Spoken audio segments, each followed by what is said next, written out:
한반도 평화경제포럼. 네, 반갑습니다. 오랜만에 뵙습니다. 저희가 한 4개월 만에 긴급 정세 분석 시간을 가지려고 하는데요. 자, 오늘은 베일을 벗은 북한 전술핵 운용 부대, 그 의도와 전망이라는 시간으로 긴급 정세 분석을 해보도록 하겠습니다. 네, 그동안 한 달 가까이 잠행을 한 것으로 알려졌던 김정은 위원장이 사실은 북한 전술핵 운용 부대 훈련을 현지 지도했다고 합니다. 여기에 더 우려스러운 것은 그 훈련이 대부분 남한을 향한 것이었다라는 점인데요. 북한 전술핵 운용부대 훈련을 평가하고 또 한반도 정세를 평가해보는 시간을 가지려고 합니다. 예, 오늘도 변함없이 늘 저희와 함께 해주시는 통일연구원 선임연구위원 조한범 박사님 모셨습니다. 박사님 오랜만에 뵙습니다. 예, 안녕하세요. 잘 지내셨죠? 네, 안녕하세요. 예. 예.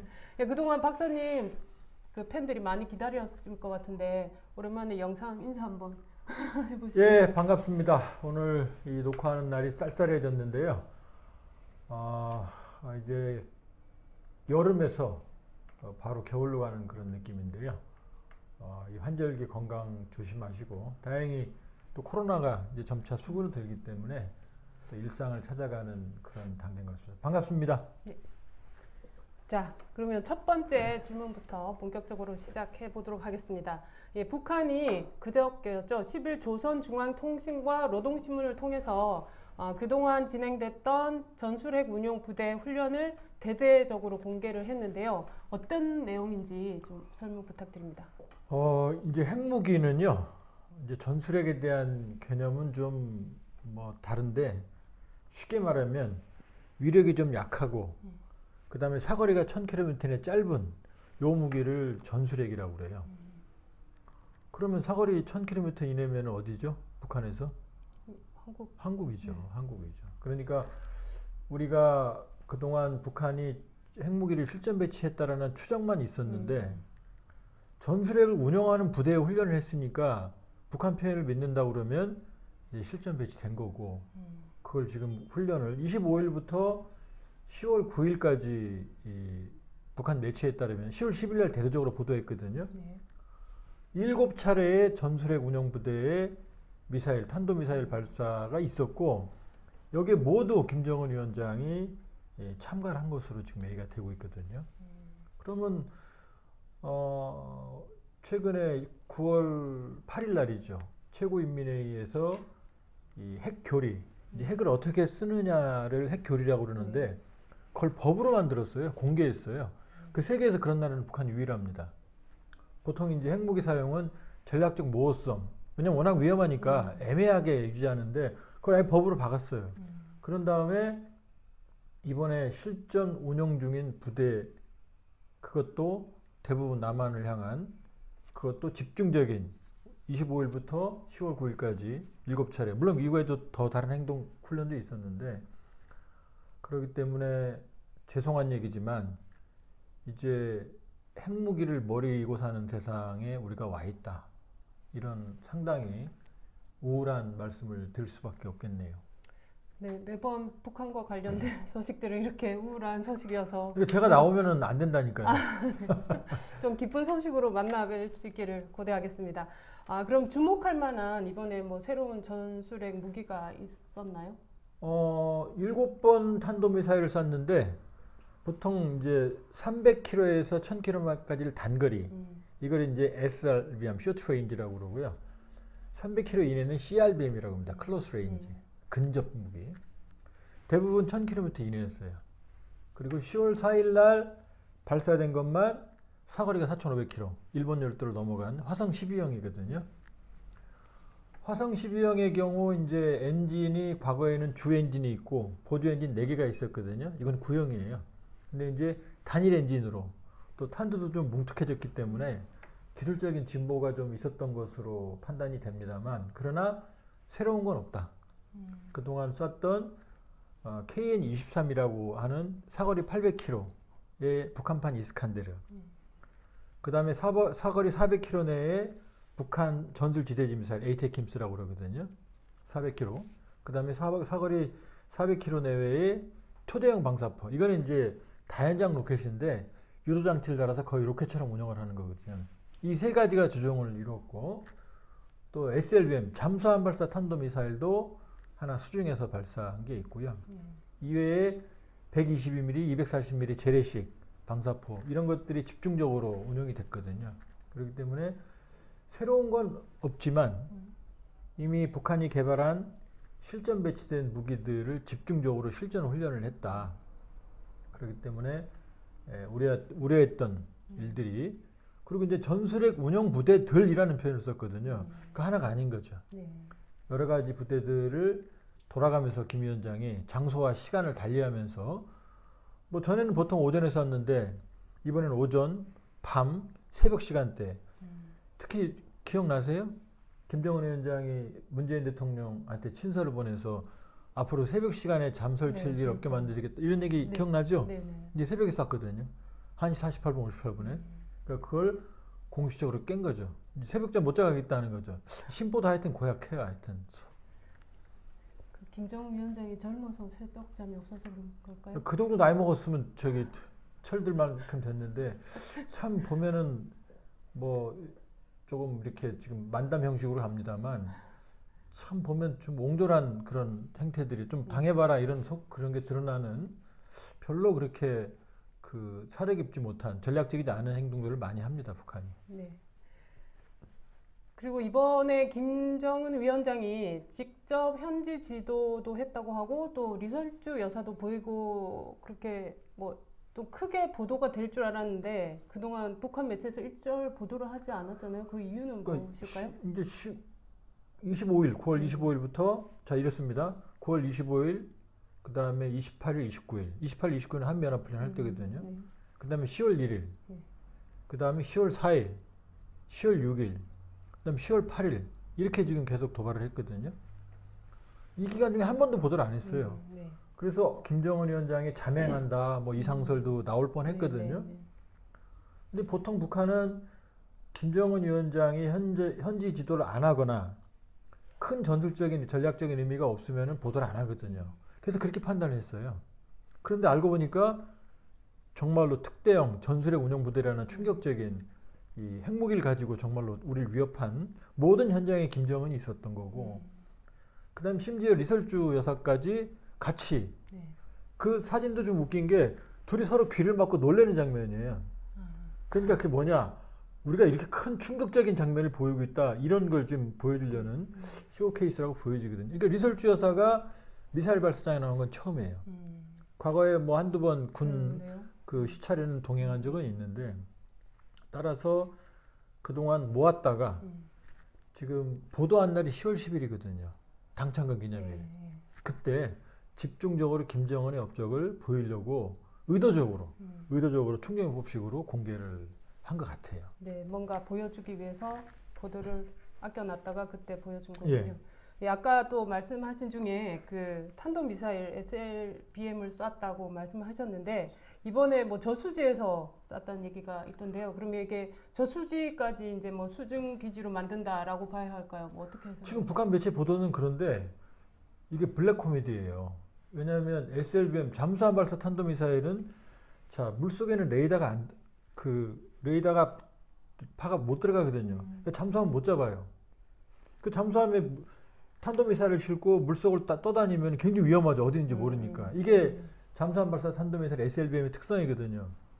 근데 저수지에 만들어 놓으면 그 저수지는 고정되어 있잖아요. 고정되어 있는 거 우리가 알거든요. 그럼 거기에 굳이 수중 미사일 발사장을 만들 이유가 없거든요. 무슨 얘기냐면 북한은 지금 실전 배치되어 있는 탄도미사일 잠수함이 없습니다. 지금 고래급 심포급이라고 하는 한 척이 있는데 그거는 시험 발사용이에요. 근데 이번에 쏜 거는 미니 SLBM이거든요. 그러니까 거기 발사관에 안 맞아요. 잠수함은 없고. 근데 이번에 쏜 거는 목표물을 타격하는 훈련이거든요. 600km. 그러면 서해에서 쏴서 동해에 있는 목표를 맞춰야 되는데 서해까지 가기는 어렵고 그러니까 저수지 안에 밑에다가 일종의 고정식 바지선을 만들어 놓고 거기서 시험 발사한 거예요. 원래 모든 SLBM 발사는 초기에 그렇게 합니다. 왜냐하면 위험하니까 잠수함에서 바로 발사하면 폭발할 수도 있으니까 그 단계를 거친 다음에 다음 단계 잠수함에 싣거든요. 그러니까 북한이 실전 발사할 수 있는 미사일도 없고 이 600km를 발사하려면 어차피 내륙에서 쏴야 되니까 고육책으로 쓴 거지. 만일에 저수지 밑에 SLBM 발사 장치를 만들어 놓으면 물속을 어떻게 관리해요? 그러니까 그건 아니다. 그러니까 북한은 나름대로 자기들 방식으로 그 한계를, 기술적 한계를 극복하려고 쏜 거다. 그러니까 뭐 이제 저수지까지 걱정해야 되냐? 저수지 걱정 안 해도 됩니다. 저수지 만들어 놓으면 우리가 바로 알거든요. 거기 만들어주면 고맙죠. 거기 때리면 되니까. 못 움직이니까. 그러니까 원래 저수지는 농사에 필요한 거 아니었나요? 그렇죠. 죄송합니다. 그러니까 농사에 쓰는 거 갖고 이렇게 장난하면 안 되죠. 네. 옛날에 먹는 거 갖고 장난하면 혼나잖아요. 큰일 나죠. 그렇죠. 알겠습니다. 예, 전술핵 운용 부대가 이번에 뭐 아까도 말씀하셨지만 대부분 남한 지역을 가정을 해서 훈련을 했다고 하는데 그러면 기존 훈련이랑 뭐 특별한 차이가 있는 건가요? 물론 북한이 이제 재래식 타격 훈련을 할 때는 다 남한 뭐 청와대까지 과거 만들어 놓고 타격 훈련하고 뭐 기습 침투한 훈련도 하고 그랬어요. 그런데 이번에 9월 25일과 28일 날 발사한 탄도미사일 경우에 이제 9월 25일 날 발사한 게 이제 저수지에 발사한 SLBM이거든요. 이 두 개에는 뭐라고 써 있냐면은 이 모의 전술핵 탄두를 탑재. 그러니까 공격을 그러니까 남한 비행장 혹은 남한을 공격하는 걸 모의한 전술핵 탄두 탑재. 그게 무슨 얘기냐면 대한민국을 공격하는 것 상황을 가정한 핵탄두를 탑재한 미사일 발사. 실제 핵탄두는 아니죠. 왜냐하면 그 터지면 핵폭발이니까. 그러니까 가짜, 더미라고 그러거든요. 이게 실제 핵탄두와 같은 중량과 무게지만 핵탄두는 아닌. 그러나 실제로는 핵탄두 실 수 있는 거죠. 그걸 가지고 남한을 공격하는 훈련을 했어요. 그리고 7번의 이 전술핵 운영 부대의 실험 중에 발사 시험 중에 남한 비행장, 남한의 항구, 남한의 주요 군사기지 이걸 다 가정한 이 훈련들을 했어요. 그러니까 참 푸틴 대통령이 지금 우크라이나를 핵 공격한다고 막 떠들잖아요. 그거보다 훨씬 더 고강도의 노골적인 한국을 전술핵 무기로 공격하겠다는 의도를 지금 노골적으로 드러낸 겁니다. 그럼 아주 심각한 상황이라고 봐야 돼. 일단은 지구상에서 가장 호전적인 핵을 가진 북한이라는 집단과 우리가 마주하겠다는 현실을 직시해야죠. 물론 북한이 핵무기를 쓰면 그건 자멸하는 길이니까 쉬운 선택은 아니죠. 또 한미가 강경하게 대응을 하고 있고 그러나 엄밀하게 북한의 전술핵은 다종다양한 전술핵은 이미 7차례나 실험을 지금 훈련했으니까요. 실험이 아니라 훈련이에요. 7차례 다종다양한 실험을 했고 이게 모두 다 전술핵 운영 부대라고 말했거든요. 그러니까 우리는 냉정하게 북한의 전술핵 무기의 위협에 마주하고 있다는 사실을 직시해야 됩니다. 네. 근데 또 이번에 되게 주목이 됐던 게 6일에는 폭격기와 전투기 12대가 편대 비행을 하고 또 8일에는 전투기 150대를 동시에 출격시켰다고 하던데요. 그러면 이 어마어마한 규모였을 것 같은데 이 정도면 세계 기록 아닌가요? 지금 150대 비행기를 하늘에 띄운다. 무식한 짓이에요. 왜냐하면 과거에 2차 세계대전에는 이제 그걸 집중적인 폭격을 위해서 융단 폭격에서 그런 적은 있어요. 더 많이 간 적도 있어요.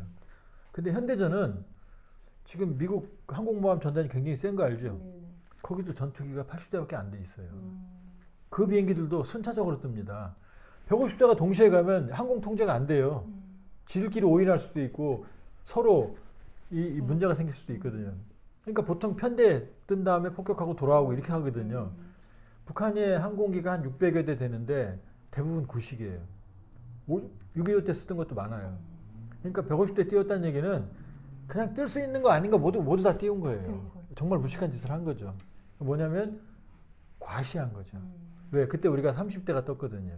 여기 대응하느라고. 근데 그 전에 그러니까 150대는 전략적으로 아무 의미가 없어요. 그러니까 참 약간 우리가 우프다 이런 표현이 있죠. 약간 우픈 현실입니다. 북한의 공군에. 근데 그 전에가 더 중요한 게 그 6일날은 8일날은 150대였고요. 6일날은 12대가 떴는데 북한에는 특별 감시선이라는 게 있어요. 그건 뭐냐면은 평양에서 원산까지 선인데 거기로 북한 공군기가 내려오면 비행기는 빠르죠. 그럼 서울까지 바로 오거든요. 그럼 거기까지 오면 우리 항공기들이 긴장을 해요. 네. 하늘에 떠 있고 긴급 발진 준비합니다. 그 다음에 수전선에 MDL 군사분계선에서 몇십 킬로 떨어진 곳에 전술 조치선이 있어요. 여기 넘어오면 북한이 우리 공격한다는 얘기예요. 그러니까 바로 우리도 대응해야 되거든요. 근데 이 특별 감시선을 넘어서 12대의 항공기가 넘어왔어요. 우리 군이 긴장하겠죠? 네. 그 중에 8대는 전투기였고 4대가 일류신 28 폭격기거든요. 이게 무슨 얘기냐면 일류신 28 폭격기는 1950년도 만들어진 구형이에요. 구닥다리예요. 근데 문제는 얘가 핵탄두를 투하할 수 있어요. 그러니까 이 전술 핵 훈련과 더불어서 얘네들이 공대지 폭격을 했거든요. 그러니까 핵탄두 투하 훈련을 했다는 걸 과시한 거예요. 미군이 보면 B-50이나 비연배 전략폭격기가 하면 전투기들이 호위하죠. 그걸 따라한 거예요. 그러니까 이것도 한미에 대해서 보내는 강력한 북한식의 메시지 경고였다 이렇게 볼 수 있어요.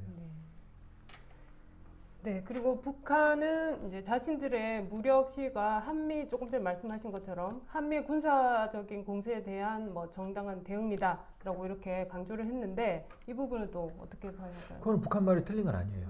물론 원인들은 자기들이 제공했죠. 북한이 핵 미사일 개발을 가속화하니까 한미가 그러면 우리도 군사협력을 강화할까 하고 한미연합훈련을 가을 이번에 했던 거 26일, 29일 날 했던 거 결정했죠. 그랬더니 여기에 반발해서 하루 전 25일 날 SLBM을 쏜 거예요. 그러다 한미연합훈련이 있으니까 28, 29일 날 연합기간 중에 도발했어요. 그 다음에 30일 날은 동해에서 한미일 대잠수함 훈련이 있었거든요. 그러니까 여기에 대응해서 10월 1일 날 도발한 거예요.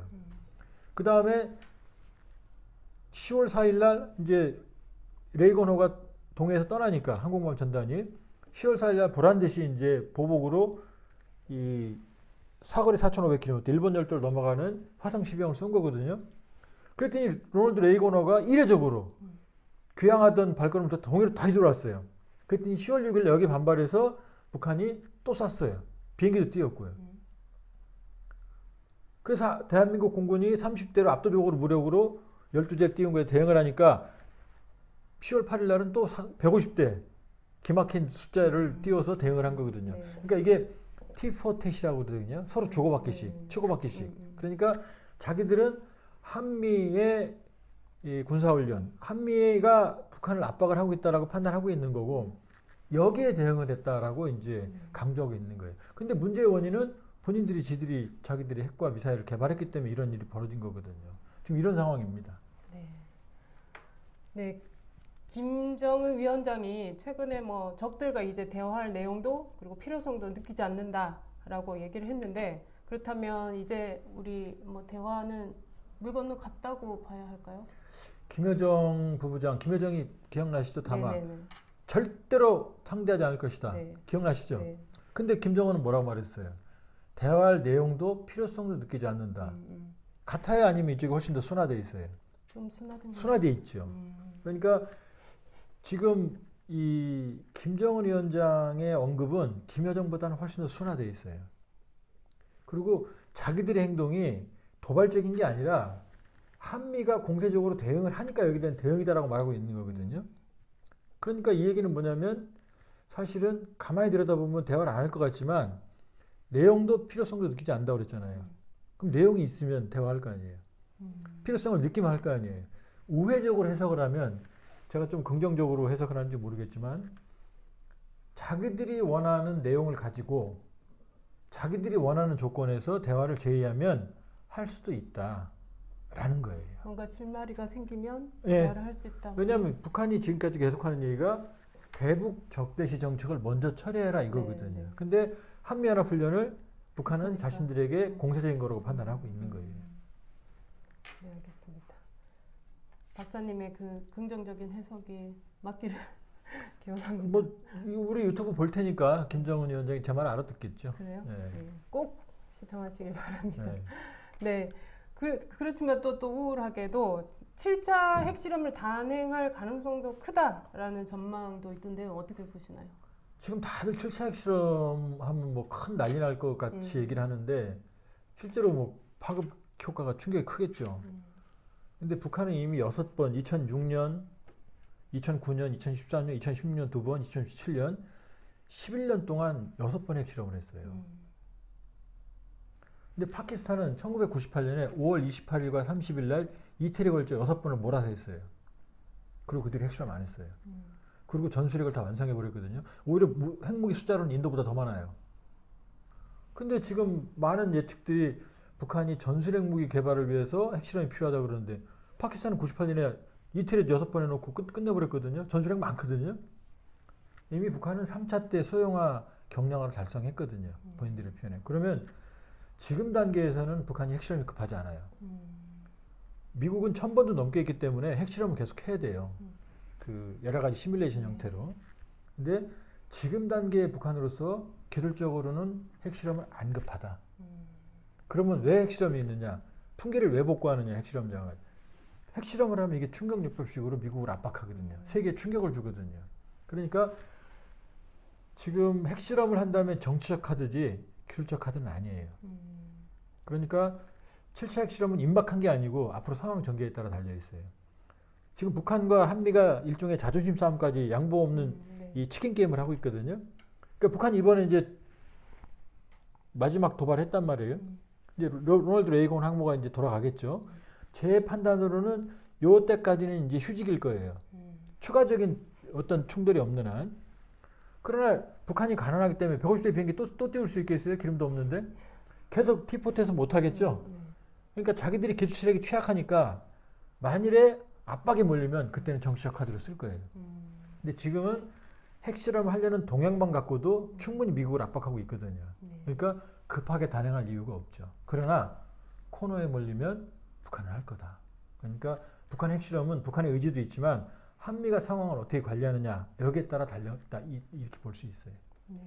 네, 뭐 이례적으로 이번에 또 그 당 창건 77주년 기념일에 무력 시위가 없었죠. 네네. 네. 그리고 또 김정은 위원장이 연포 남새 온실 농장 그 준공식에 갔다고 이제 보도가 됐는데요. 그럼 이 부분은 또 어떻게 저희가 메시지가 있는 거죠.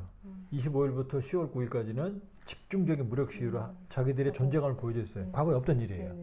이제 자기들이 핵을 가진 자신감으로 이제 안 밀리겠다는 걸 보여줬고 10월 10일 날 당창원 기념일 날 보여줄 게 없으니까 열병식도 하기 어렵고 그걸 집중적으로 보여줬어요. 김정은이 역적으로.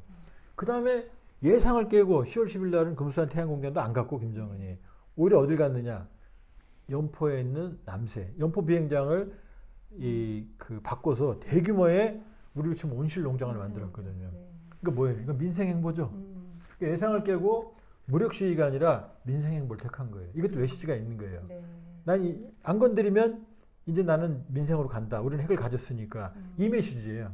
내부적으로는 이제 또 경제적으로 너무 어려우니까 인민들에 대한 메시지도 있지만 대외적으로도 이제 손고르게 들어간다는 신호를 보낸 거예요. 그러니까 여기서 추가적인 우발적인 상황만 없으면 당분간은 이 휴지기가 이어질 거라고 볼 수 있어요.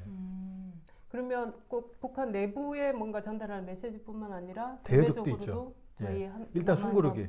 본인들이 25일부터 10월 9일까지 훈련을 했다고 말했으니까 묶음 패키지가 끝난 거예요.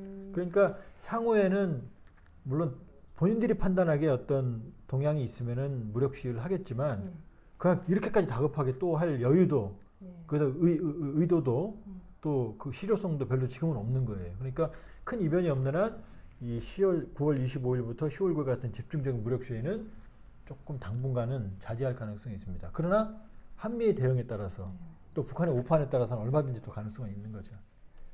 네, 요 질문은 추가 질문이긴 한데요. 꼭 이 질문을 꼭 좀 박사님께 여쭤봐달라는 분이 계셔서 말씀을 드리는데 지금 뭐 여러 상황으로 대내적인 상황으로 대내 외적인 상황에서 지금 우리 한국도 마찬가지로 뭐 북도 그렇지만 위기 관리 능력이 지금 어떻게 보면 되게 중요한 시기잖아요. 그렇죠. 네. 박사님 보실 때 물론 박사님은 그 북한 전문가이시긴 하지만 또 이 북한 이슈가 우리 뭐 외교랑 정치 외교랑 또 동떨어진 이슈가 아니다 보니 잘 또 분석을 하실 것 같은데 이런 중요한 시기에 이 정부 외교 안보팀 잘 하고 있다고 보십니까? 또 말씀을 또 하시기가 힘드실까요? 뭐 아주 잘한다 그렇게 아주 못한다 이렇게 말하기도 어렵고요. 좀 우회적으로 말씀드리면 제가 이제 워게임이라고 아세요? 네. 이제 전쟁 상황에서 서로 상대방 역할을 하거든요. 근데 제가 출신 성분이 나쁘잖아요. 레닌그라드 대학을 나왔잖아요. 소련에. 그러니까 대부분 김정은 역할을 합니다. 그러면은 그 워게임에서 보면 상대방의 의도를 오판하는 경우가 많아요. 그러니까 김정은 본인은 지금 우리는 김정은이 도발하고 있다고 생각하는데 김정은의 빙의가 돼서 생각해보면 김정은은 어려운 상황에서 한미의 군사적인 압박에 시달리고 있다고 본인이 판단하고 있고 네, 그럴 수도 있겠네요. 그리고 자기가 당하고 있다고 판단을 하는 경우가 많아요. 그러니까 김정은의 의도는 생각해보세요. 가난한 나라, 지금 식량 아사자까지 발생하는 상황에서 고강도의 무력 시위, 또 핵무기는 관리하는데 돈이 많이 들어요. 미사일 발사, ICBM 발사하는데 대략 250억 들고 중거리에서 할 때 한 125억 정도, 단거리도 한 3, 40억 들거든요. 돈이 천문학적으로 들죠. 올해 쏜 거 계산하면 아마 1조가 넘을 거예요. 그걸 감당할 수가 없죠. 근데 김정은은 물론 김정은이 진정한 완전한 비핵화 의지를 보여주면 제일 좋죠. 김정은은 핵을 가진 상태에서 자기에게 유리한 협상, 한미의 양보를 요구하고 있는 거거든요. 여기에 대해서 한미는 그동안 김정은에게 너무 많이 속았기 때문에 강경한 압박을 하는, 그러니까 대화도 제의하지만 강경한 압박에 더 방점이 있거든요. 그러니까 지금 이 한미의 이 상황이 충돌하고 있는 거예요. 그러니까 지금 우리 외교안보팀의 대응은 완전한 비핵화보다는 군사적 대응이 더 중요해졌어요. 전술핵 위협이. 그러나 이 tit-for-tat 강대강 치킨 게임은 지금 양측의 대규모 군사훈련이 지금 중첩되고 있거든요. 우발적 충돌의 가능성도 있죠. 이걸 막기 위해서는 강력한 군사적 억지, 한미연합, 그 다음에 확장 억제 포함해서 이걸 하되 한쪽으로는 대화의 출구를 만들어야 돼요. 그러니까 북한도 무한정 도발로 갈 수는 없거든요. 지금 우리도 세계 경제도 어렵고 지금 우크라이나 사태, 양안 관계 계속 한반도 문제, 안보 문제 지금 시달릴 수는 없고 김정은도 마찬가지예요. 이렇게 계속하면 체제 내구력은 더 약화될 거고 자기 정권 더 위험해지거든요. 골마 터져야 태살이 난다고 2017년 한반도 위기 기억나시죠? 네. 핵탄축, 화양과 분노. 근데 2018년 국적으로 전환됐죠, 대화 국면으로. 그렇기 때문에 지금은 강력한 억지와 함께 대화 국면으로 전환하는 그런 창의적인 대안의 마련이 필요한 때입니다. 지금 정부 잘할 수 있을까요? 잘 할 수 있을까요라고 생각하면 말하면 안 되고요. 네. 잘하게 해야 됩니다. 해야 됩니다. 잘하게 만들어야 되고, 잘하게 조언을 해야 되고, 잘하게 여론을 만들어야 되고. 왜냐? 잘못하면 그 피해는 다 국민에게 오거든요. 그렇죠. 그러니까 지금은 한미의 강력한 군사적 억지, 우크라이나 사태에서 보면 알겠지만 안보는 답이 없어요. 안보는 0.01%의 가능성에도 대비해야 되는 게 안보거든요. 저는 강력한 군사적 대비 태세를 유지하되 지금은 담대한 구상을 실현하기 위한 담대한 대화의 손을 내밀 때다. 그러니까 특사 파견도 필요하고요. 파격적인 남북 정상회담도 필요하고요. 북한이 받아들일지 안 받아들일지가 중요한 게 아니에요. 특사 파견이나 남북 정상회담 제안만으로도 긴장 국면을 완화시킬 수 있거든요. 그렇죠. 제한만이 그럼요. 그럼 북한이 오판하지 않거든요. 그 다음에 중국의 역할도 적극적으로 견인해야 되는 거고요. 평화를 위한 양보는 얼마든지 용인될 수 있습니다. 기싸움만으로 평화는 오지 않고요. 이 평화를 위해서는 양보도, 그 다음에 때로는 이 인내도 국민들은 충분히 양보할 수 있거든요. 우크라이나 사태 교훈이잖아요. 우크라이나 사태는 전쟁의 승자가 없어요. 결국 슬라브권 내 비극이고 전쟁을 막지 못한 침략한 푸틴, 전쟁을 사전에 막지 못한 젤렌스키 대통령, 그 다음에 이 국제사회 막지 못한 모두의 책임이고 그 희생은 모두 누구예요? 우크라이나, 러시아의 다른 나라 사람들은 피 안 흘려요. 그 슬라브권의 비극이거든요. 그러니까 지금은 평화를 위한 강력한 안보 태세와 함께 평화를 위한 담대한 대화에 손을 내밀 때다. 그게 제 마지막 말씀입니다. 네.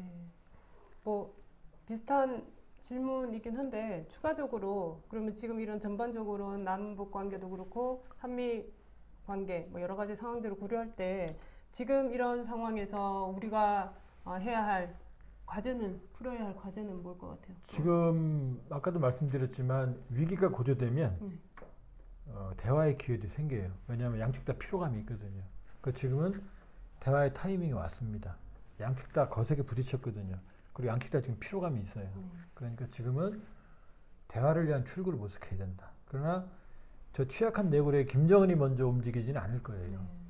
그다음에 미국도 지금 정신없거든요. 중간선거 우크라이나. 자, 보수 정부는요.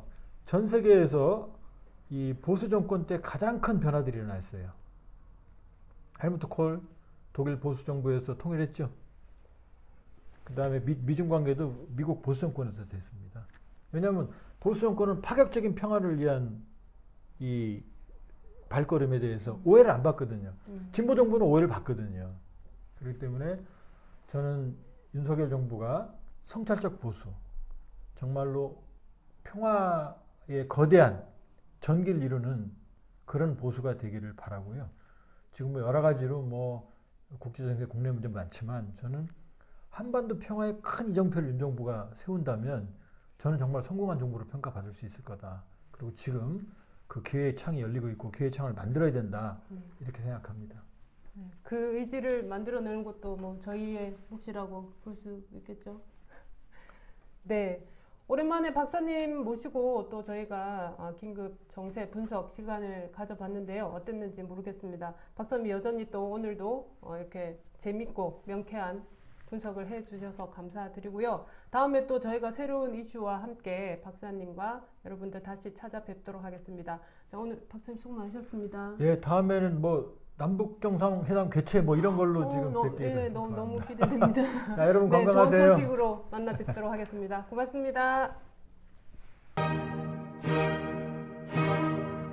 한반도 평화 경제 포럼